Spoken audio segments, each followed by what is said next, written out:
Okay, so we're looking at the 4Ps, we're looking at product in this video. So the actual title that AQA give it is Using the Marketing Mix and Product. So remember, the marketing mix is this idea of the 4Ps.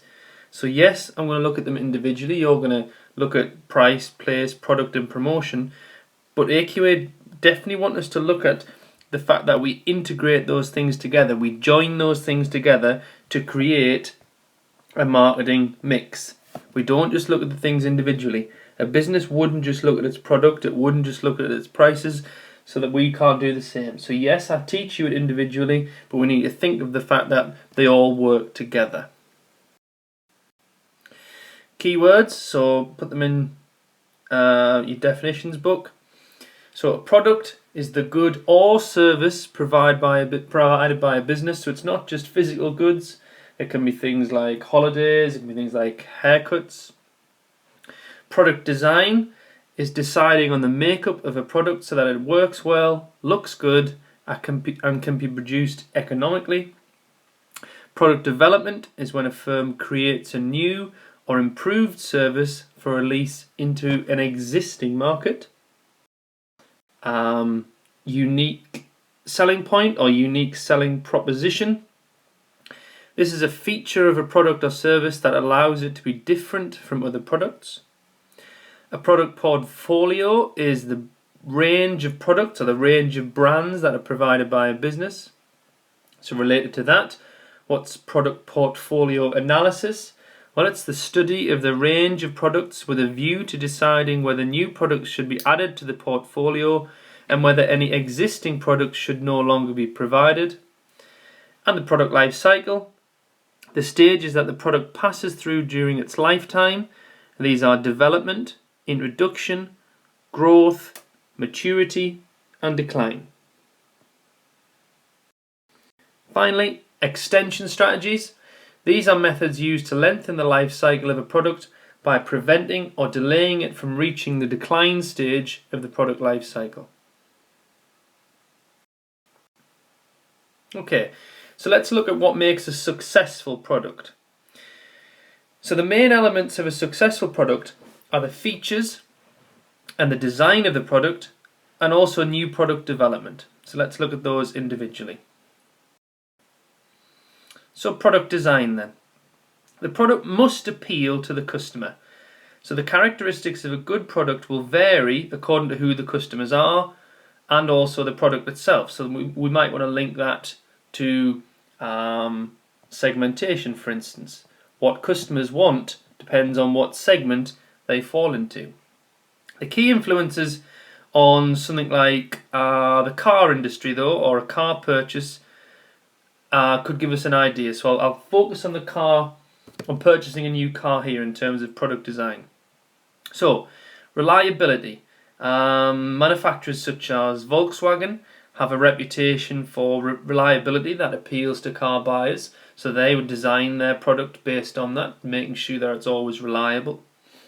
Ford, for instance, have introduced a system which is used on all cars now, but that enables the car to be steered even when it's braking. So you might have heard that called anti-lock brakes. So prior to this, though, cars were less safe, so Ford gained themselves an image of being safe. Convenience of use. All companies make sure that their dashboards are designed for easy use. So all the key items within easy reach. So your indicators, the radio, all have to be designed to be where they should be in a car. Some of the newer multi-purpose vehicles or people carriers have different types of seats that can be moved around, making them more convenient. So for instance, if you want a car to take lots of children around, then you might want it to be able to be move those seats into different places, so you could have a baby seat somewhere for a bike.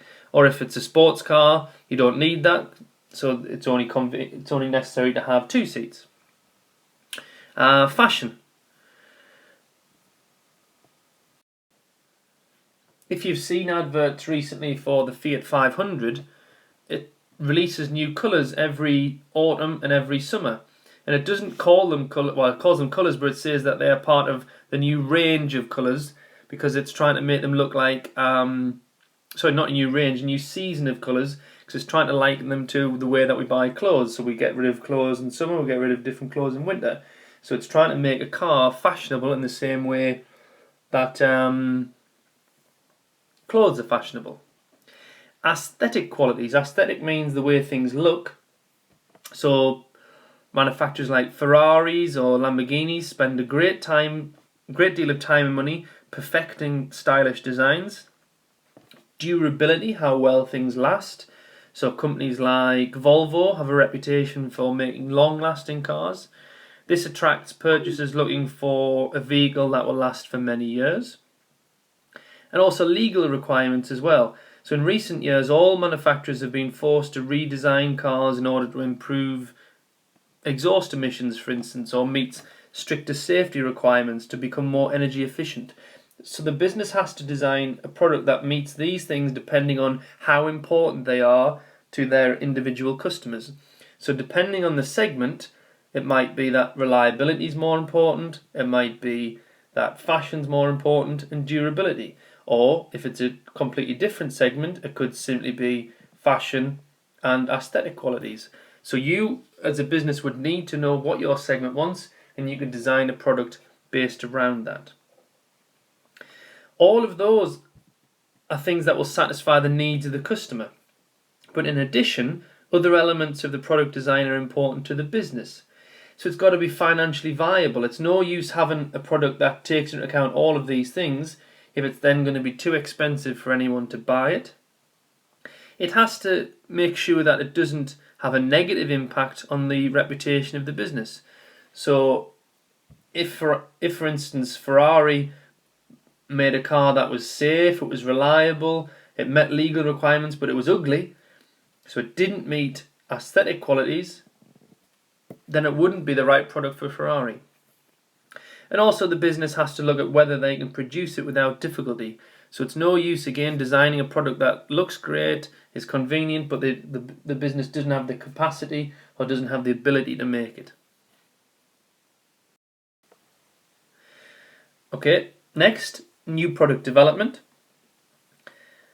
So every new product or service has got to pass through certain stages before it's launched. Each stage is designed to reduce the level of risk, but even after these stages have been completed, it is still the case that most new products will not survive. The stages of the new product development are, so we've got them here, we've got generation of ideas. So for some products, ideas are likely to come from within the company. This might take the form of research and development, leading to the introduction of a new product. This is quite common when pharmaceutical companies design drugs, for instance. Alternatively, in industries such as broadcasting, so the BBC or films, ideas are likely to be generated through brainstorming or suggestions by staff. For other products, ideas will normally come from external market research that will identify the types of new products that consumers actually want to buy. So say, for instance, consumer foods or convenience foods, are often developed from researching consumer buying habits. So what is it that people are going to takeaways for? That's often what Tesco or Asda will design as their latest convenience food. Next, let's look at analysis of ideas. So this is the next step when we look at the feasibility of an idea. We have to consider whether it meets the firm's objectives and fits in with its image. After that, we actually start product development. So the working of the product may be tested through a prototype or a simulation on a computer. Following that, we've tested it in-house, if you like. We have to take that to the public. So we do some kind of test marketing. So the use of test marketing, which is a small-scale release of the product, usually in a limited area, is helpful as it can avoid heavy financial losses if the product proves to be unpopular. So there's an example of this was in the Northeast. You probably don't realise, but until 5 or 6 years ago, the Cadbury's Whisper wasn't around. And that was purely from I think it was a Facebook campaign that Whisper should be relaunched. So they launched it in the Northeast to see whether people actually wanted it or not. Once people in the Northeast started to buy it, then they launched it nationwide. So the last stage in the development of new goods and services will be a launch. So the launch will take place after the business has made modifications suggested by all of these previous steps. Over 70% of new products that are launched will fail within 3 years, so firms will want to look closely at any product before its launch. The vast majority of ideas for new products will never reach the launch stage because we can't all agree on this, and they won't meet the points that we looked at on the last slide, so fashion, aesthetics, durability, for instance. So let's look at an example. We looked at cars for the last one. Let's look at a new product development for something like PG Tips, so tea.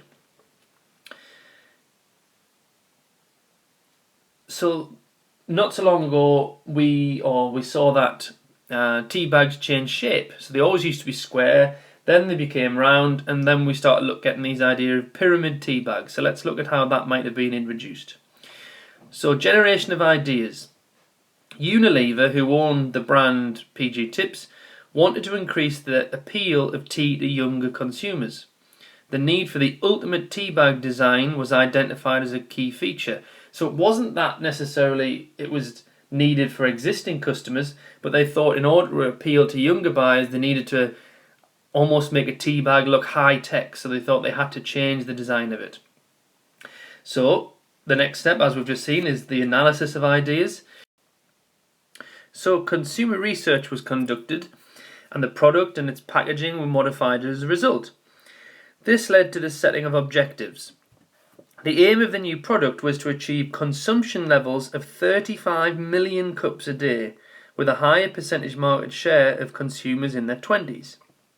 So in this point, different advertising agencies submitted ideas, and one was commissioned to develop a campaign of advertising and promotion. Unilever's sales forces were then used to demonstrate the product and its support package, so the advertising and the promotions, to retailers and to wholesalers to evaluate their views and to try and persuade them of the benefits of stocking the new tea bag.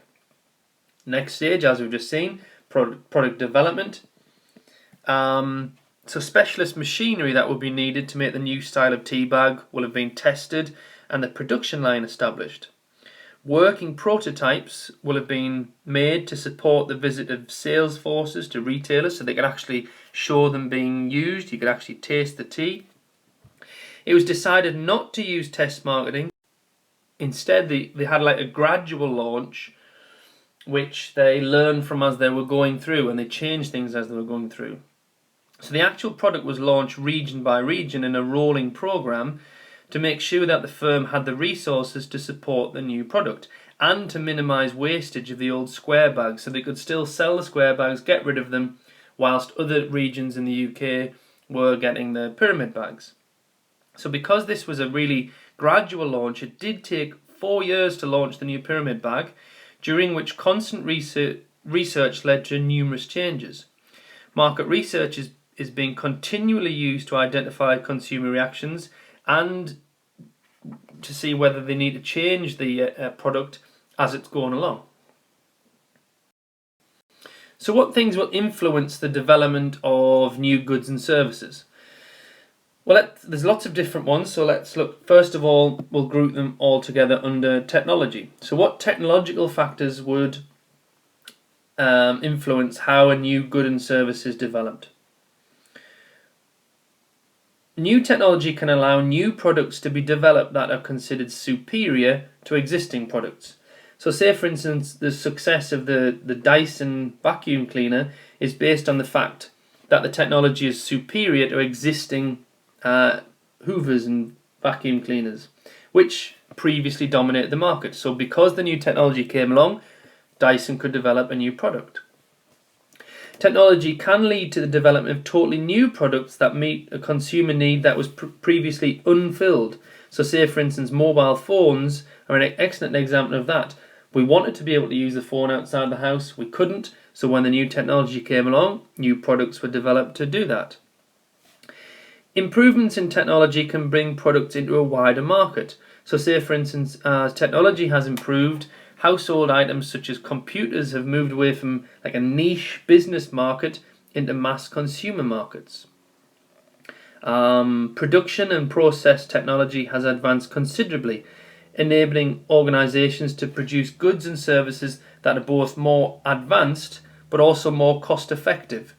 So think about capacity utilisation. Because we get better at making things, we get more efficient at making things, we make better use of our capacity, which can bring the unit price down. ICT in particular has made businesses able to produce goods and services that can be tailored to the individual specification of customers. So say for instance, insurance companies can provide a much quicker quotation for customers through things like Go Compare or Money Supermarket, and they can show the effects of any modification to the type of cover, because you can do it through your laptop, you can do it through your iPad. So purely because we can use computers now, we can sort out our own insurance, and it can be much more closely tailored to what we want. Technology is also allowing companies to be more aware of any changes in customer wishes. So I'll go back to that Whisper example, for instance. So production of Whispers ceased in the early 2000s, but a Facebook campaign meant it was relaunched in 2007. Walkers do that quite a lot as well. They use Twitter to get people to come up with ideas for new flavours. Quite a few of the crisp companies do that actually. So you kind of put forward a flavour that you think will be successful using the internet.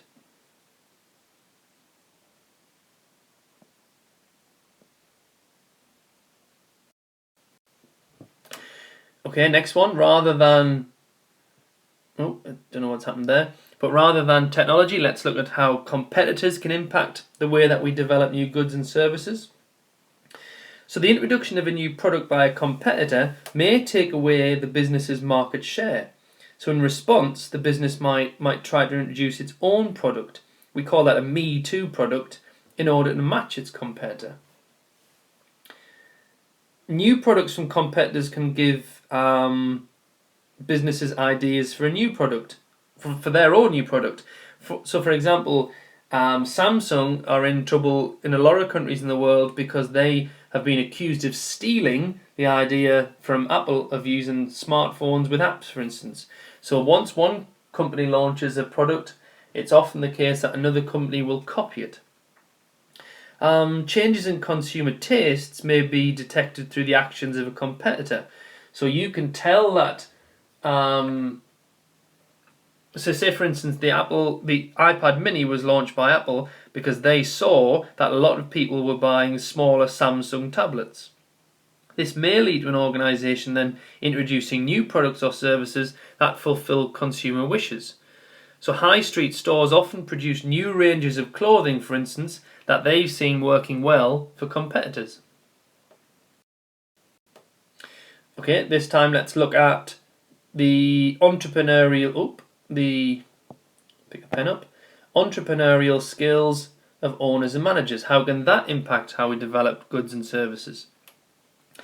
If an entrepreneur can be the first person to identify a gap in the market, which is obviously something that an entrepreneur is good at doing, his or her business can gain what we call first mover advantage. So Starbucks, for instance, was one of the first organisations to recognise that Italian-style coffee shops could succeed in other countries other than Italy.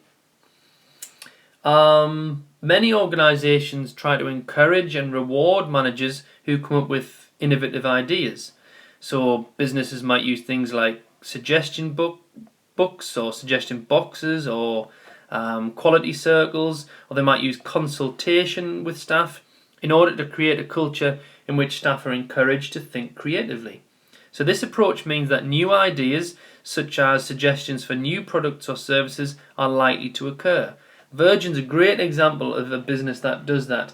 So every month they ask their staff through kind of questionnaires and through a whole group email, of any new products that they've come across that they should be doing, or anything that customers have said they should be doing. So they get that information directly from staff.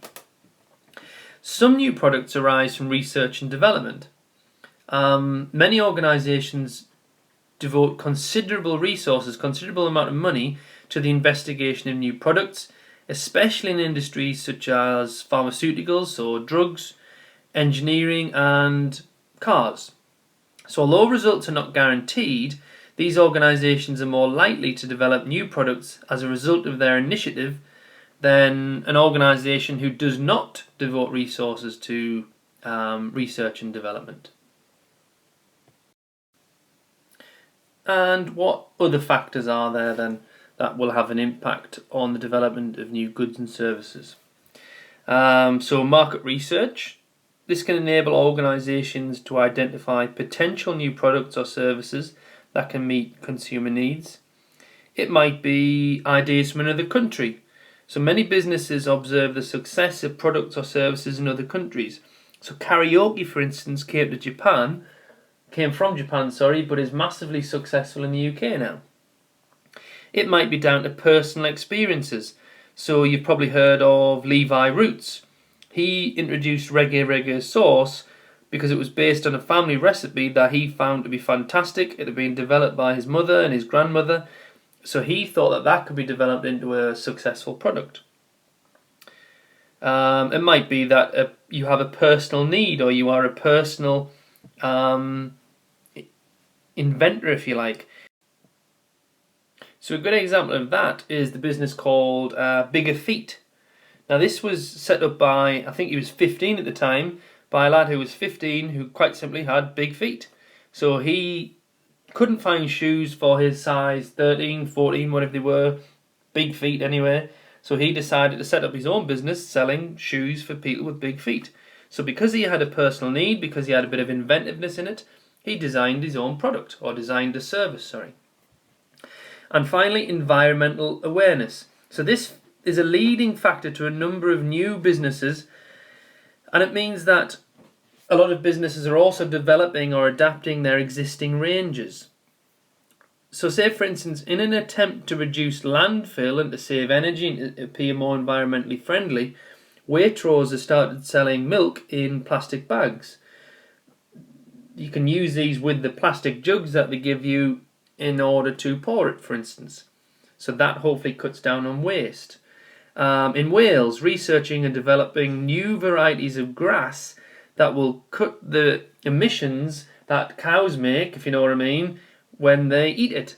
So because they know that the methane that is given off by a cow is more damaging than the carbon dioxide that comes out of a car, they know that might be a new environmental factor in the future that people might become more bothered about, so they're developing a new product to meet that. So let's look at this idea of a unique selling point, or a unique selling proposition. So in developing a new product or service, many businesses might attempt to differentiate their product or service from those of their competitors. If a business can improve customer awareness and goodwill by making its product different from rival products, it can increase both its sales volume and its price. Loyal customers are also less likely to stop buying the firm's product. So you've got to remember though, if the value of an item is the price that people are prepared to pay, branding can improve people's desire for a product and therefore add value. A really good idea about that, or example of that, is coffee. It's achieved higher added value through the use of marketing, because people pay much more for coffee than the original ingredients. Coffee is actually relatively cheap to produce, but people pay vast amounts of money for it, in relatively speaking, because of things like brand names. They've persuaded customers that certain coffees are more superior than others. Images have been created as well that attract people who wish to relate to that image. You can get different types of blend as well. So say, for instance, I can only drink decaffeinated coffee. So that is a different segment to someone who drinks really strong coffee. Packaging might enhance what people see as the quality of the product. It might be that there's a service provided by a coffee shop. So shoppers are prepared to pay much more for a Starbucks coffee if they feel as though there's an attractive environment in which to drink the coffee. And also there's a greater individuality of blends as provided by companies like Costa. This has given a much higher level of interest and has persuaded customers to purchase more coffee at a higher price. So because of all this marketing activity, coffee is now the UK's second largest commodity market. So there's only oil bigger than coffee in terms of sales in the UK. So let's look at this idea of the product portfolio analysis then. So few businesses actually rely on one product. In a multi-product firm, the range of its products is called its product portfolio. So you may or you may not know that, but the 57 on the front of Heinz products, so like Heinz baked beans and Heinz ketchup, is a kind of a throwback to when Heinz first released their products, and they had 57 different varieties of products. So most firms plan their marketing strategy in a way that spreads their risk. If one product has low sales, for instance, it may be supported by another which is a more successful product. So there's two ways that we're going to look at this idea of product portfolio analysis. We're going to look at Boston Matrix, and we're going to look at whether the business should focus on core products or this idea of something we call product proliferation. So the Boston Matrix is a popular method of product portfolio analysis. The matrix, as I've kind of given you an example of here, helps a firm to assess the balance of its portfolio of products. The Boston Matrix is used in general terms to help an organisation recognise the situation of its products in the market. So a product with a high market share is clearly in a strong competitive situation, as it will probably also have high levels of consumer loyalty. The growth rate in the market is also important. So a growing market opens up more opportunities for future expansion, which will enable the organisation to increase sales revenue. But competitors are also more likely to be interested in developing and supporting products in a growing market. So there are different types of product identified in the Boston Matrix. So we see stars, question marks. Question marks are also known as problem child products. Both mean the same thing. We also have cash cows and we have dogs. So a star, for instance, would be have a relatively high market share in a relatively quick growing market, and a dog would have low market share in a low growing market. So that's the way that we differentiate between them. But let's look at them individually now. So stars then. These are the products that have a high percentage of market share in a high growth market. They enjoy increasing sales revenue, but because the market is growing, competitors will be encouraged to focus on this market as well.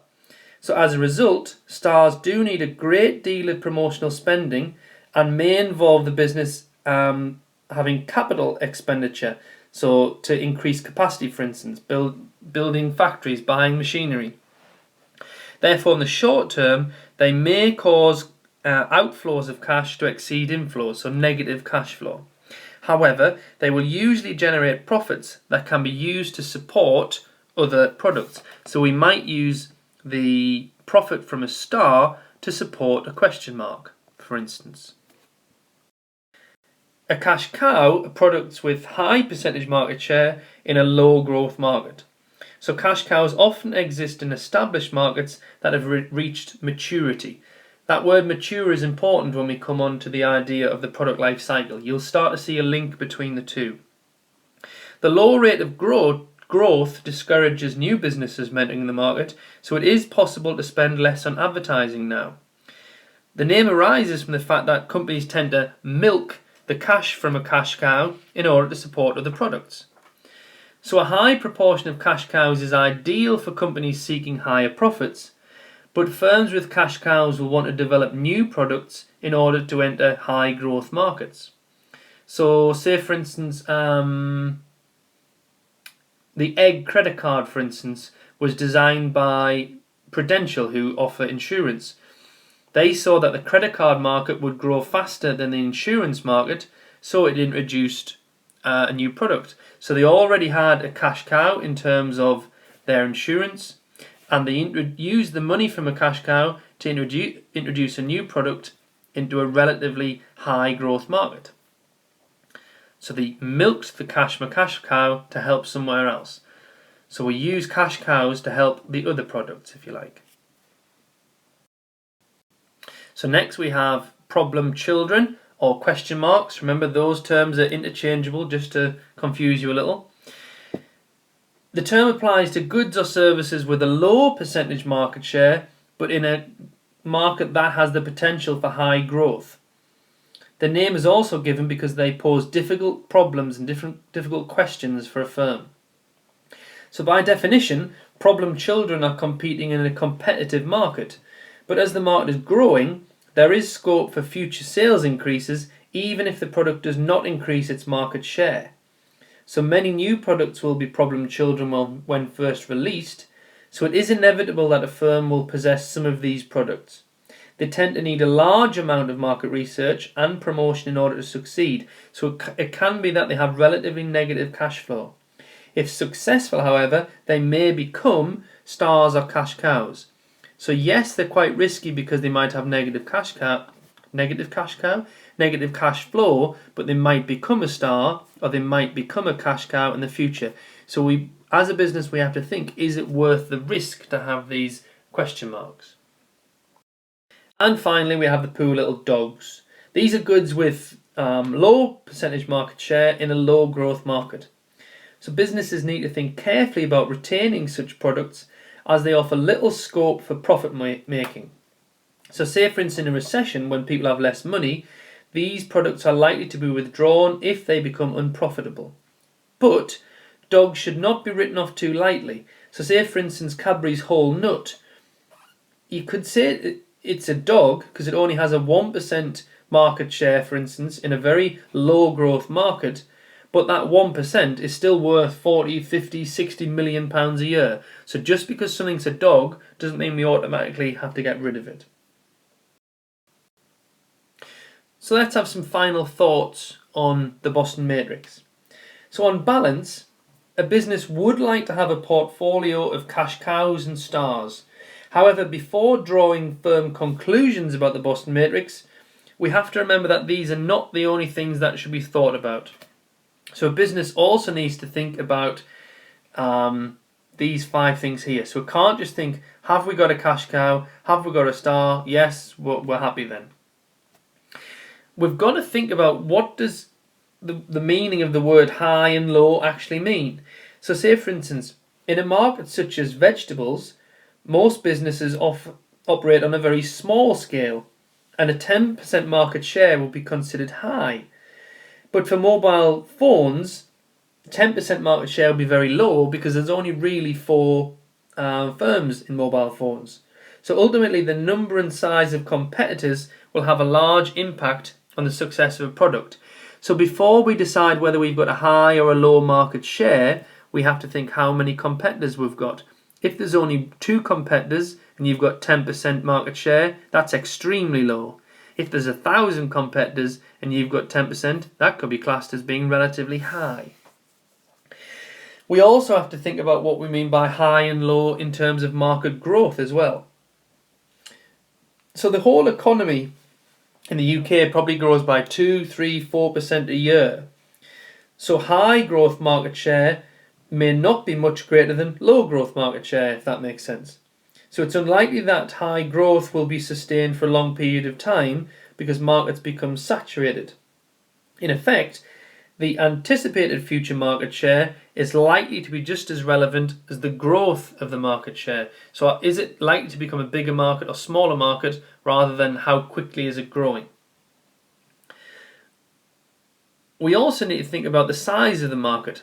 So a mass market with low growth might offer far more opportunities to have greater sales and greater profit than a niche market with slow growth. So we have to think, do we want to be a small player in a big market or a big player in a small market? We also have to think, what do we mean by the market?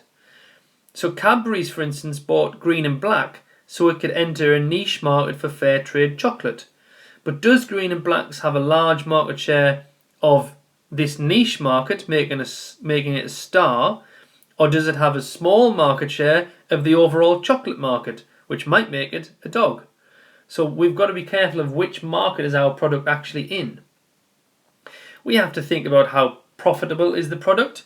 For instance, for many years, Rover, which you may have heard of, the car company, enjoyed high market share in a low growth market, but its cash cows started to lose money. So because of that, they couldn't develop any new products, which is ultimately why they went out of business. Vodafone's product range predominantly consists of cash cows and stars, but they still lost 15 billion pounds last year. However, a profit of almost 10 billion is projected for next year. So we're not going to get rid of that cash cow, even though in the short term it's lost money. And we also need to think about consumer opinions and loyalty. So market share might be a reflection of how long the business has been in the market or how successful its recent marketing has been. If there is a high level of loyalty among customers for a particular business, this might enable it to become apparent weakness in terms of its position on the Boston Matrix. So it might be easier for a business with a good consumer loyalty to turn a question mark into a star or a question mark into a cash cow. If you've got a really poor image, it might be easier to, or might be more likely to turn a question mark into a dog. So it's too easy for a business just to think we've got high market share, high growth, therefore we are a star. We also have to think about these 5 factors as well. Okay, how about some insider exam knowledge then? We've got to remember that the Boston Matrix is just a generalization. So cash cows can lose money, dogs can be profitable in the right circumstances. You've always got to look critically, at business theories when we're doing exams. They are usually just a guide rather than a scientifically proven fact. You might also be asked to evaluate the usefulness of a particular business idea or a theory. So the Boston Matrix, for instance, in isolation, says relatively very little about a product. You've got to be able to relate it to other things, not just saying a product is a star, therefore it will be successful. You've got to say why, you've got to say what other things might make it successful, what other things might stop it being successful. Right, I said there was 2 things we need to look at in terms of portfolio analysis. We said Boston Matrix, we've looked at that. Now we need to look at this idea of whether we should focus on core products or product proliferation. So views on this vary between different companies and over time as well. So for instance, some businesses are noted for their focus on core products or core services. So these provide relatively narrow range of products. So Coca-Cola and McDonald's are great examples of that. Other businesses develop a diverse range, or a wide range of goods and services. This is called product proliferation. A really good example of this is Unilever and Virgin. So for instance, Virgin have Virgin Atlantic, the transatlantic airline. They have Virgin Trains, they have Virgin Money, they have Virgin credit cards, they have Virgin Galactic now that you can fly into space. So they have a huge range of products, not necessarily all that are in similar markets either. This kind of decision between the two started to really come to the fore in the 60s and 70s because business strategies often concentrated on the need for expansion and diversification, mainly so that UK firms could compete with manufacturers from larger markets such as America. But since the 1980s, business thinking has tended to support smaller, more flexible business structures that are able to respond more quickly to consumer tastes. This has led to firms moving from wide product ranges towards more limited, focused product ranges. I've given the example before of elephants and mice. So elephants are strong and powerful, but they take a long time to turn round, whereas mice can run in between the feet of the elephant. So we could say if we focus on core products or services like McDonald's, we're a elephant. We focus on one thing and we're slow to change. Whereas if we have lots of little products focusing on very small product ranges, you're possibly more like a mouse.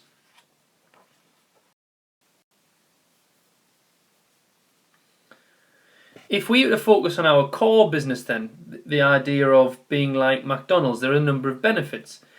If we concentrate on core areas of expertise, we possibly will get more efficient because we'll be specialised in that. The business is more likely to understand the nature of its core business and therefore more likely to understand the needs of its market and the needs of its customers. So it'll understand its segments, if you like. I'll put that word in there to remind you. Each product is likely to be produced on a much larger scale, so the company will benefit from economies of scale, so things like purchasing, bulk purchasing, managerial skills, they'll all get better because they get used to doing the same thing. Consumers will also trust a firm's ability to deliver quality if it concentrates on a few carefully selected activities, so it gets good at the things that it does.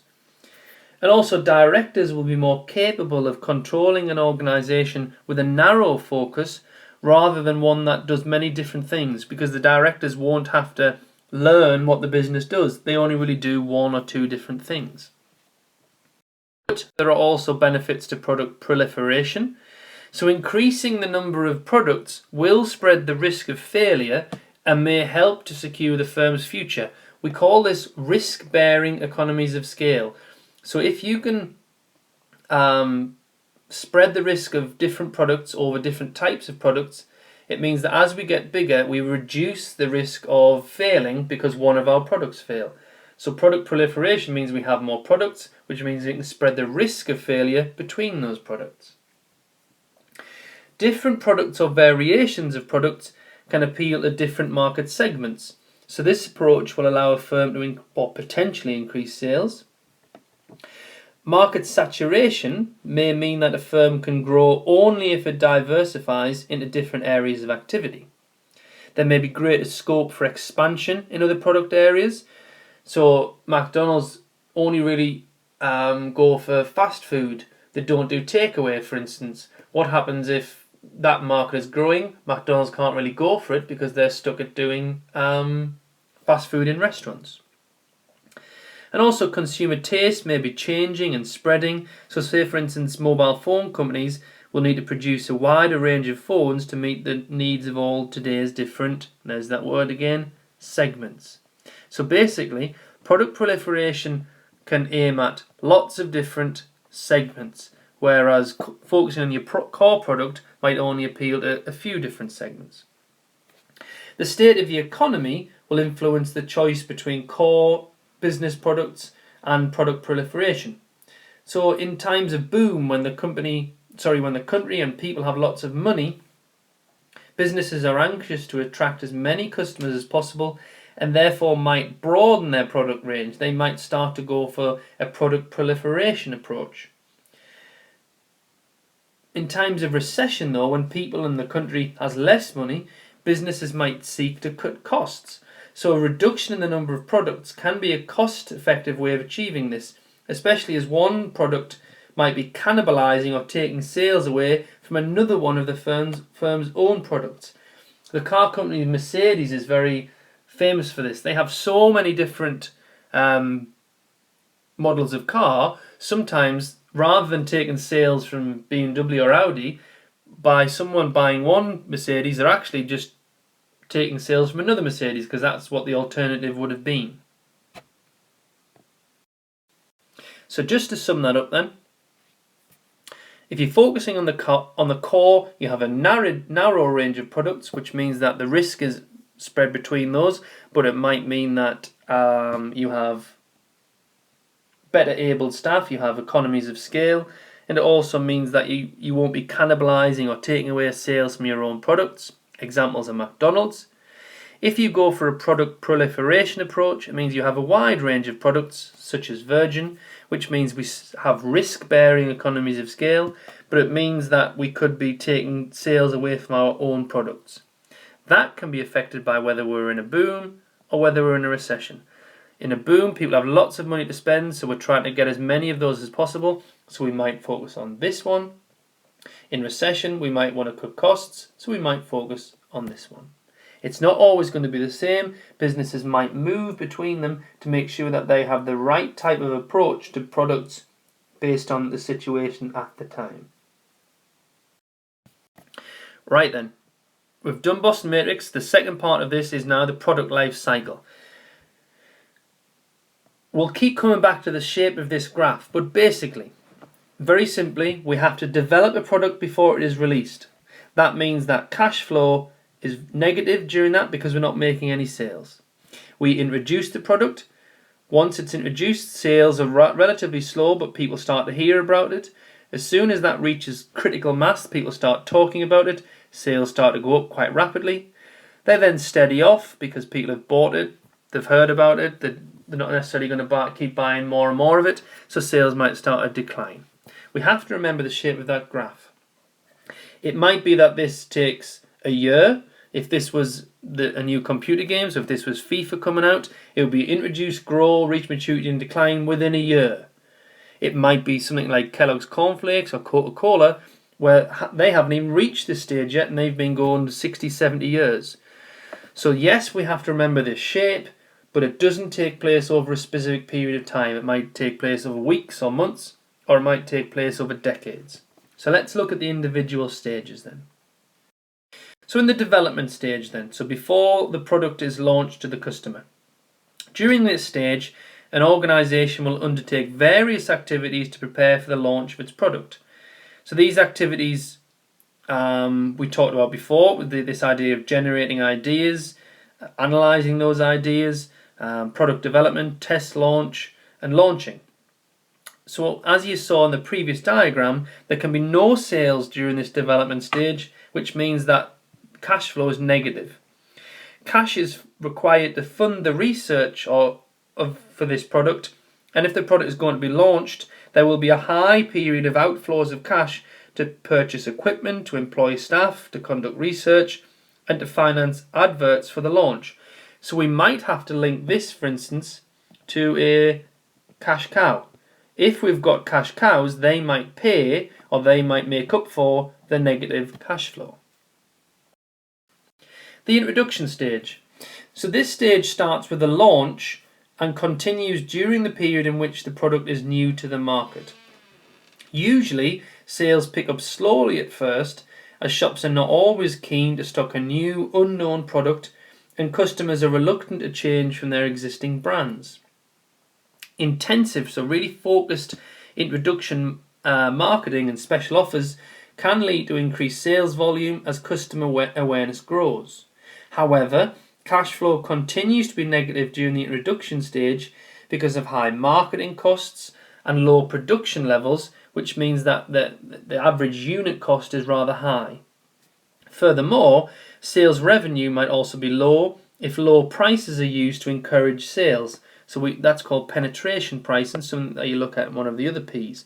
So if we charge a low price, yes, we might sell a lot, but we might not make much in terms of revenue. If the product has a successful launch, it's not guaranteed, then it will pass on to the next stage. And that next stage is growth. So as the product becomes more popular, it enters the growth stage. Retailers now are more likely to provide shelf space, and brand recognition helps to increase sales. Profitability might now be reached as the initial burst of marketing is no longer needed, and because they're used to making it, they're making more of them, then it might become cheaper to produce each product. So the unit costs go down, which might mean that we make more profit. Following that then, we reach maturity. During this stage, the firm will hope to make profit and sales will now tend to stabilise. They won't be growing, they won't really be falling, they'll be roughly level. However, they may still increase if the product is in an expanding market. So for example, sales of garden plants have continued to grow, even though plants such as daffodils may have reached the maturity stage for many years. If the market stabilises and stops growing, so some people include an additional stage such as saturation, but for the purposes of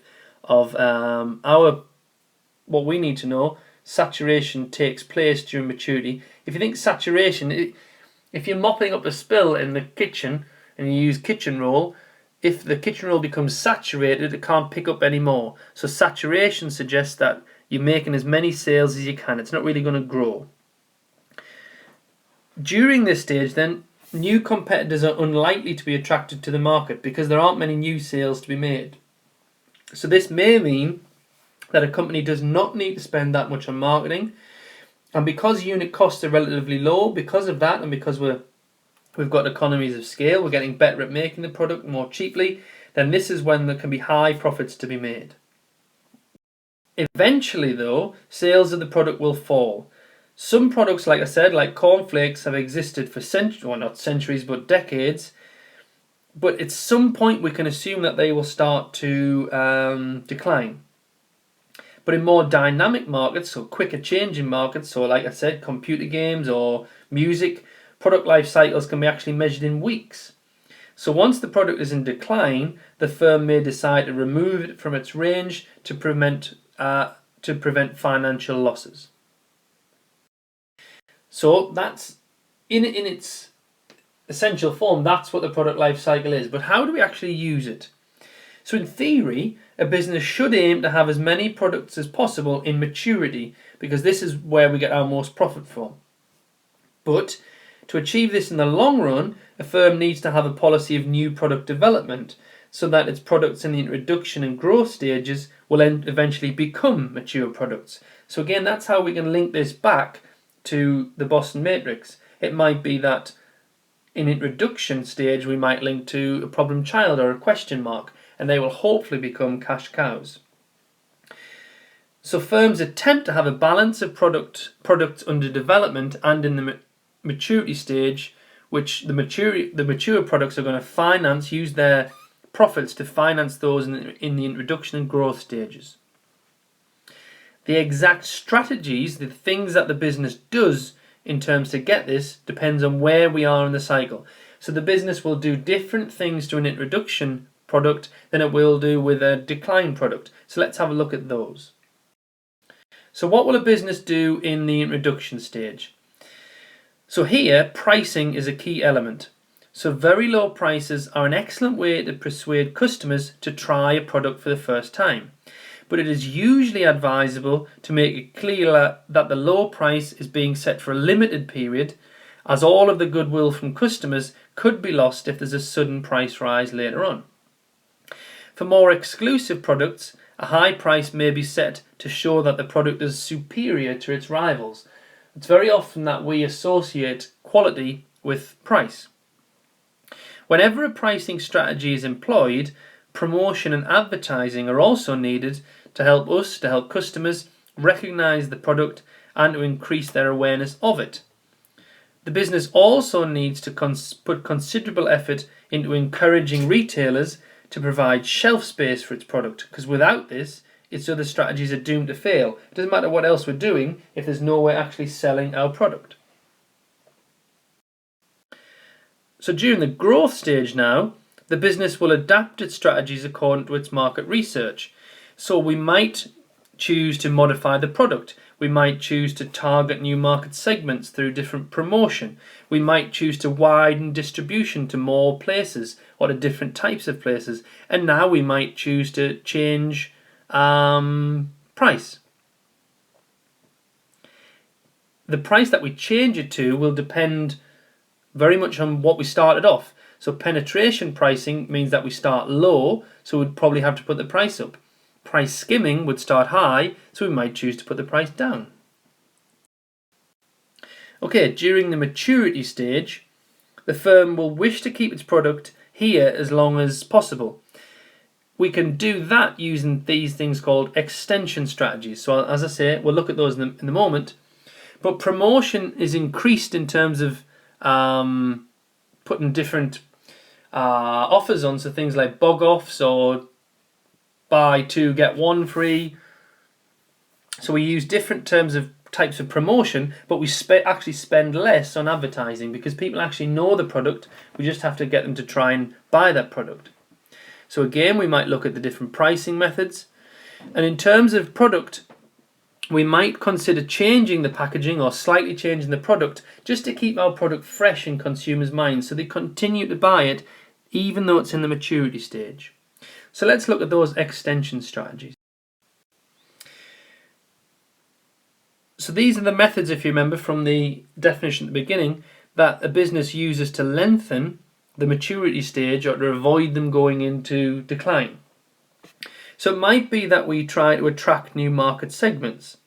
So a firm might target new groups of customers or might target market niches in order to expand sales. So for instance, Mothercare extended its original baby products, which is all that they used to sell, and they now sell products for younger children. They even sell clothes for expectant mothers. So they do things, everything to do with babies rather than just baby clothes.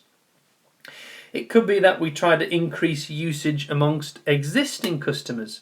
So say for instance, Kellogg's promotes its cereals now as things that you can eat all during the day rather than just at breakfast. So this is particularly important as their research has shown them that not as many people as in the past actually eat breakfast now. We might try to modify the product in general. So Coke, for instance, has many different variations to Coke in order to appeal to different consumers. So Diet Coke, Coke Zero, Cherry Coke, caffeine-free Coke, all different types of Coke to try to make sure that it targets as many different segments as possible. We might try to change the image of the product. I actually remember when Lucozade was, you could only buy it in a chemist and used to buy it over the counter because it was seen as a health drink, whereas now it's just seen as an energy drink. So it completely changed the image of it, which has kept it in the maturity stage. We might try to target new markets. So it might involve moving beyond the original region or country targeted by a product. So say for instance, tobacco companies, because sales in the Western world are starting to fall, are now targeting Africa as a continent and Southeast Asia to try to get people who don't already smoke there to start to smoke their products. And we might use promotions, advertising and price offers to try and extend the life cycle of a product. So to maintain interest, new adverts or prizes or competitions or things like buy one and get one free can be introduced to get people to continue to buy these products. But ultimately, we might not achieve an extension. Those strategies might not work, so we would end up in the decline stage. So now, if you don't know what I've done there, if we remember the shape of the product life cycle, it goes up, goes back down again, declines around about here. So an extension strategy would have started it all off again, but that will assume that hasn't worked, so our sales have started to decline. So if the business sees a decline in sales for its product as temporary, it could try to use another extension strategy. But once we've decided that the decline is inevitable, the firm can milk the product. So by cutting advertising, it might be able to achieve high profits for a couple of months or a couple of years. But eventually the firm should take the product off the market, but only once it's ceased being profitable. The sales of most national newspapers, for instance, are currently in decline, but they do still sell millions every day, so they generate a profit. So the first newspaper that leaves the market, so if it's the Sun or the Star leaves the market first, it'll leave much more sales for the products that are left. So it can sometimes be quite dangerous to reduce or to come out of a market just because you're in decline.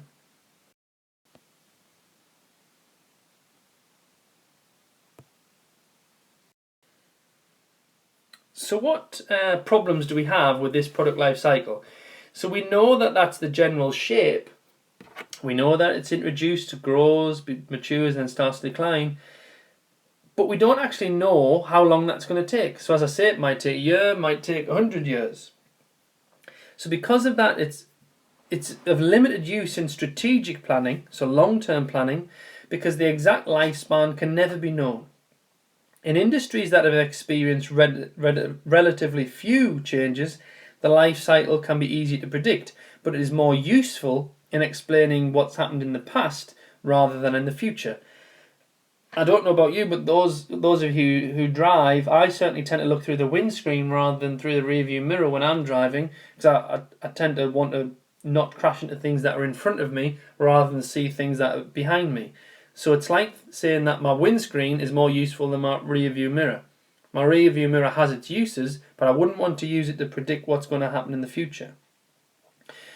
The confectionery market, so the chocolate market, is relatively stable, with some products having extremely long lifetimes. So recent sales figures might suggest the Mars bar has entered a decline phase, but it could only just be temporary. It might start selling more again next year. So it would be crazy if Mars were to take that product off the line, off sale, purely because it started to sell a little bit less. It is important to predict life cycles in order to assess whether the product launch is feasible though. So a record label knows that a record will need to make a profit within months of its launch because it won't be around in years, but a bus company can expect its bus services to take possibly months and years to make a profit. They're not expecting it to make a profit in the first couple of years. So in an exam question, you need to think about what type of product is it? Is it going to make money over a long period of time or a short period of time? So let's look at the implications of the product life cycle, the financial implications, the ones to do with money. So there is a tendency to look at the product life cycle purely in terms of its implications for marketing, but we have got to remember that the business has to monitor the product life cycle in terms of its cash flow and sales as well. So if you remember, we have our graph here, and that was very much what cash flow looked like, even if that was what sales looked like. So the danger of releasing a new product is that here we have very negative cash flow, and it takes some time for a product to generate positive cash flow. The problem is worsened by the fact that many products will incur costs but will never actually reach the introduction or growth stages. So we might start developing a product but think it's not feasible for those reasons at the very beginning. So it's not fashionable, it's not safe, it's not reliable. So we've spent all this money, possibly from a cash cow, and we never even launch it to make that money back. So let's look at the financial implications of each different stage of the product life cycle. So during the development stage, research and development costs are incurred and some market research might be necessary. If it is intended to launch the product, so if all that market research comes back positive, then expenditure will also be incurred in promoting it just before launch and also buying the machines to make it possibly, which all of this means that production costs will be very high. There'll be no cash inflow at this point, so which means that because there's no income and all of these new machines being bought, all of this research, all this development, all this marketing, the cash flow will be very much negative. So that money has to come from somewhere, possibly, again, a cash cow. During the introduction stage, some cash will be received from sales, but promotion costs will still be very high to make the public actually aware of the product. Price offers might reduce the inflows of cash, so we're giving away or we've reduced the price of something to try and get people to buy more of it, which means that yes, we're making sales, but we're not making as much money, as much revenue. Production costs per unit may be high as the scale of production is very low, so the capacity utilization is low, which means that production costs are high. So yes, we get some income, but cash flow is still going to be relatively negative or at best neutral. The growth stage is generally the first opportunity to make a profit. It may become possible to cut back on promotion costs, and with growth, lower production costs per item can be achieved because we're selling more and we're getting better at making it. The increased sales revenue should enable the business to finally achieve a positive cash flow situation. So I've said may, because all things being equal, we don't know for certain. Remember, we don't really deal in certainties in business, but certainly there's a good chance that cash flow will be positive now. In the maturity stage, the firm will receive its highest revenue from the product, and the unit cost should be low because we have good economies of scale and we've become much better at making them. Consequently, this is the stage where the majority of the profit is made.